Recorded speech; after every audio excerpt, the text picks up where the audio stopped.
नमस्कार सभी को। चैनल में पुनः स्वागत है आपका। पॉलिटिकल साइंस वाले जितने बच्चे हैं उनके लिए प्लेलिस्ट बनी हुई है, पहले वो देख लें अगर उनको उनका सब्जेक्ट है पॉलिटिकल साइंस। अभी हम हिस्ट्री स्टार्ट कर रहे हैं, काफ़ी लेट हो गया but it's never too late समझ के हम फिर से शुरू कर रहे हैं। चैप्टर है 9 एंड कंसिस्टेड ऑफ 10 मार्क्स। ये 10 मार्क्स का है तो सोचा पहले इसे ही शुरू कर लेते हैं। किंग्स एंड क्रॉनिकल्स, ठीक है। और ये टाइमलाइन है 16 to 17 सेंचुरी। जिन्हें नहीं पता है, ऐसा मैं अज्यूम करके चल रहा हूँ, वो ये समझ रहे हैं कि जितनी भी सेंचुरी चल रही होती है, मान लेते हैं ये 16 चल रही है, ठीक है, तो जो ईयर चल रहा होता है वो इससे एक कम होता है, मतलब 15 इसे 16 सेंचुरी कहते हैं, ठीक है। अभी 21st सेंचुरी चल रही है तो ईयर क्या चलेगा, ठीक है, इसी के बीच में है। बस ये थोड़ा सा समझने के लिए कि पता चल जाए कि टाइम लाइन क्या है जो चल रही है, उसकी कब की बात हो रही है। किंग्स एंड क्रॉनिकल्स, किंग्स हैं मतलब राजा और उनके वृतांत हिंदी में कह सकते हैं, बट ये सिर्फ एक अपने शौक की चीज़ें लिखवाई हुई नहीं है, क्योंकि ये फॉरेनर्स थे और इनको यहाँ का कल्चर समझना था। इस वजह से कुछ ऐसे डॉक्यूमेंट्स चाहिए थे, कुछ ऐसे एरियाज के बारे में इंफॉर्मेशन चाहिए थी ताकि राजा को पता चल सके कि कहाँ से अटैक हो सकता है, पॉसिबिलिटी, और कहाँ के रिसोर्सेज यूजफुल या फिर यूज किए जा सकते हैं, ठीक है। तो it's not just a record. Background क्या है इस चैप्टर का? The monarchs basically of Mughal empire considered themselves as legitimate rulers, ठीक है। मतलब कि हम कोई एरे गहरे नहीं है, हम भी एक प्रॉपर जो शाही खानदान जिसे कहते हैं उससे बिलोंग करते हैं और उसी की परंपरा से हम रूल करने के लिए हिंदुस्तान में आए हैं और हिंदुस्तान में हमने दस्तक दी है। ये इसलिए भी ज़रूरी है कि बहुत सारे ऐसे एरियाज होते हैं जहाँ पे लेजिटिमेसी पूछी जाती है आपसे, और मतलब कि आपको हम राजा क्यों माने। तो वो आज भी ऐसा होता है कि हम फला फला को आप जानते हैं, उनके रिलेटिव हैं। तो वैसे ही उस ज़माने में भी होगा, जब अभी समझाने के लिए इतना मुश्किलात होती है लोगों को, तो पहले तो और भी होगी। तो इसलिए जो फेमस कोई नाम है या फेमस कोई किंग था, रूलर था, उससे जो अपने आप को एसोसिएट कर लेते हैं। फॉर एग्जांपल बिल्कुल जब आज के ले लेते हैं कि बहुत नॉर्दर्न इंडिया में तो चलते ही है कि हम सूर्यवंशी हैं, हम चंद्रवंशी हैं, राम के और लक्ष्मण के परंपरा से चले आ रहे हैं, एंसेस्टर्स हमारे वो हैं। तो ये इससे क्या मिलता है, एक लेजिटिमेसी मिल जाती है, ठीक है। तो लोग जो हैं वो फालतू क्वेश्चंस नहीं पूछते हैं आपके होने का। और इन शॉर्ट तो वही इनका जो सीन है, ब्रांड। ब्रांड क्या है तुम्हारा? जैसे IPS साहब ने पूछा था, शेखावत साहब ने इनसे, पुष्पा से, कि ब्रांड क्या है? ठप्पा, ठीक। तो बेसिकली ये है वो चीज़, ठप्पा। But the actual political conditions were different. How? The one way of showing this vision, ठीक है, their legitimacy और रूलर, कि हम एक शाही खानदान से बिलोंग करते हैं, इस चीज को, इस विजन को भी दिखाने के लिए क्रॉनिकल्स का इजाद किया गया, उनका डिस्कवरी की गई, was through writings of historians, ठीक है। इतिहासकार उस जमाने के जो है वो उनके बारे में अगर लिखेंगे, ठीक है, तो उससे क्या होगा, एक तो उनकी ग्लोरी शो होगी, ठीक है, उनकी ब्रेवरी शो होगी, उनका शिवलरियस नेचर शो होगा, और इनका जो विजन है अपने आप को इतिहास में दर्ज कराने का, वो भी एक तरीके से उसमें हम देखेंगे। तो जो हिस्टोरियंस हैं, मुगल कमीशन कोर्ट हिस्टोरियंस, कहाँ के? कोर्ट हिस्टोरियंस, जिनके आसपास वो मौजूद भी रहे, और अगर दूसरे पहलू से देखा जाए तो वो उन पे एक तरीके से वो कर सकें, डोमिनेंस, इनका इन्फ्लुएंस हो, कि ऐसा नहीं कि कुछ भी लिख दिया, हमें भी पता होना चाहिए कि आप क्या चीज़ लिख रहे हैं। टू राइट देयर अचीवमेंट्स, ठीक है। अचीवमेंट्स मतलब शायद कुछ नेगेटिव ना हो। During the process writers help the rulers bye collecting information. तो ये सिर्फ इन्हीं के बारे में लिखने में मदद नहीं कर रहे हैं, ये बेसिकली जितने भी वहाँ का इलाका है आसपास का, और जिन राजाओं के साथ ये एक तरीके से मैरिज अलायंस में है या फिर किसी और भी तरीके के संबंध में है, दुश्मनी का भी हो, उनके भी एरियाज की इंफॉर्मेशन इनको मिल रही है। जैसा कि मैंने बताया कि ये फॉरेनर्स थे और इनको लोकल लेवल पे समझना था कि क्या चीज़ इनके काम की हो सकती है और कहाँ से इनके लिए मुश्किलात पैदा हो सकती हैं। English writers termed as chronicles, तो इसको इनकी लिखावटों को जो क्रॉनिकल्स नाम दिया है वो इंग्लिश राइटर्स ने दिया है, ठीक है, जो ब्रिटिशर्स आए होंगे यहाँ पे या ईस्ट इंडिया कंपनी वाले। ड्यू टू देयर कंटिन्यूएशन, किस लिए ऐसा बोला गया है? Due to their continuation in chronological order. Chronological order का मतलब ये है कि तुम्हारे अगर एग्जांपल लेते हैं तो बर्थ, उसके बाद पहली बार जब आपने कुछ खाया, फिर जब आपने चलना शुरू किया, एटसेट्रा एटसेट्रा, तो ये क्या हो रहा है? एक सीक्वेंस वाइज हो रहा है, ठीक है, इसे कंटिन्यूएशन कहते हैं। ऐसा नहीं है कि आपने 5 साल बाद कुछ खाया उसके बाद खाना छोड़ दिया, तो चल रहा है ना, कंटिन्यूएशन है। और इसी को टर्म दिया गया है chronological order, step by step या फिर डेट वाइज डेट चल रहा है, कुछ आगे पीछे नहीं है, सीक्वेंस वाइज है। गिव ग्लिम्स या फिर समरी, ठीक है, क्या ग्लिम्स दे रहे हैं? यही क्रोनोलॉजिकल ऑर्डर या फिर chronicles about Mughal ideology created. तो एक और चीज पता चलती है कि मुगल्स का सोचने का तरीका कैसे था, प्लस हाउ दे डिससेमिनेटेड, कैसे ये चीजों को बांट रहे हैं, ठीक है, किस आधार पे क्या चीज क्रिएट हो रही है, फोर्ट बन रहा है तो क्यों बन रहा है, ताजमहल बन रहा है तो क्यों बन रहा है, क्या शो करना चाह रहे हैं। तो हमें ये चैप्टर्स में देखना है, आगे के चैप्टर में देखना है कि राजा और उनसे संबंधित उनके क्रॉनिकल्स, उनकी लिखावटें, वृतांत उनके, जिससे पता चले कि कौन सा राजा क्या सोचता था, ठीक है। बेसिकली मुगल 16 to 17 सेंचुरी के बीच का ये वो है दौर। नेक्स्ट देखते हैं, बुक में अगर बुक खोलोगे तो पता चल जाएगा, the Mughals and their empire, पहली हेडिंग है, ठीक है, इस चैप्टर की। The name Mughal derives from Mongol या फिर Mongol. It was not the name the rulers of that dynasty choose for themselves.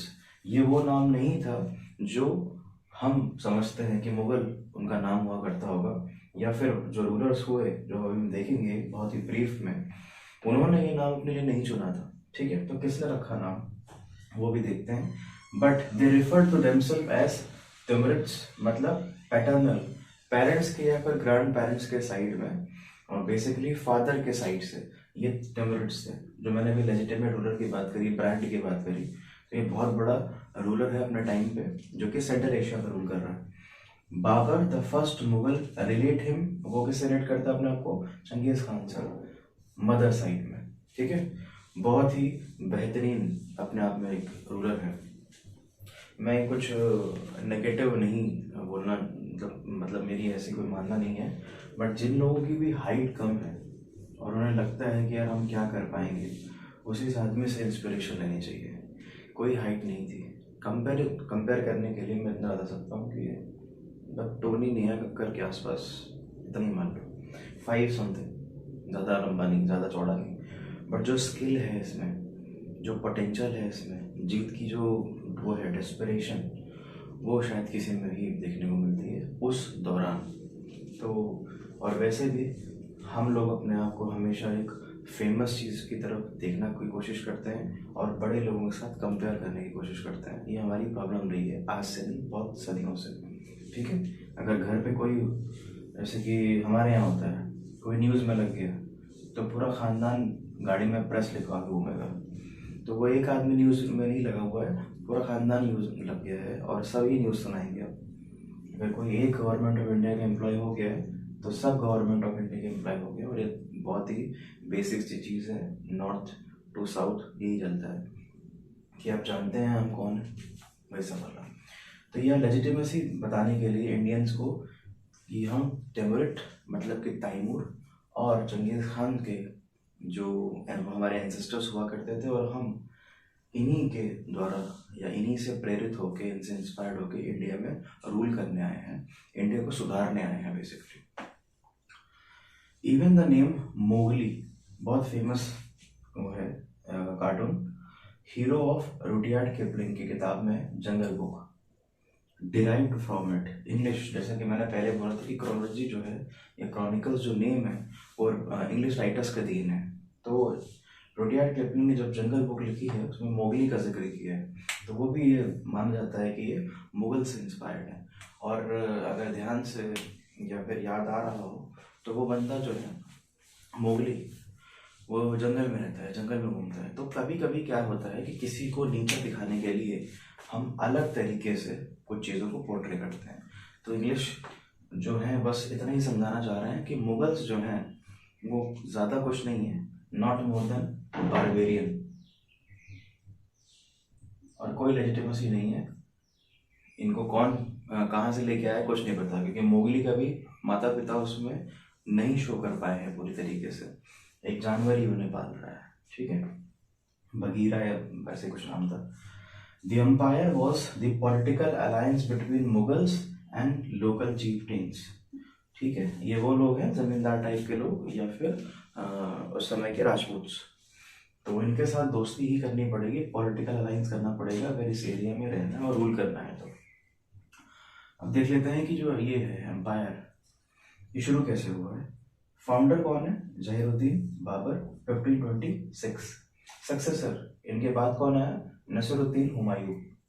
इनका कार्यकाल कितना है? 1530 से 40, और फिर वापस इंडिया आना हुआ 55 से 56।